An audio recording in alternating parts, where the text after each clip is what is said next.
شو مسيو قصي؟ نحن جايين نشتغل ولا نعبر عن مشاعرنا؟ فينا نحكي بالشغل. شغل؟ بدك تنسى سوري، لأنه ما سابح، وحسب الشرط اللي حاطه حضرتك بالعقد بح، وحسب ورطة حضرتي كمان أنا ما بعرف إني تجيب المصاري اللي حطيتها من جيبتي وأنا عم جهز لك العرض تبعك كمان بح. بالنسبة للمصاري ما في مشكلة تاكلها، أما بالنسبة لماسا فكمان لا تاكلها، أنا بقنعها. بليز سيد قصي ما توجع لي راسي، بكره بيحكي معك المحامي تبعي وبيشوفك وبيفسخ العقد اللي بيننا.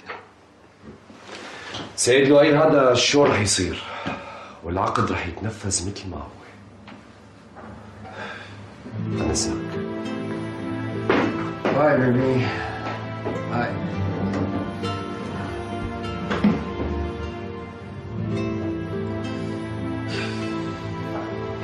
شو هالعالم هاي؟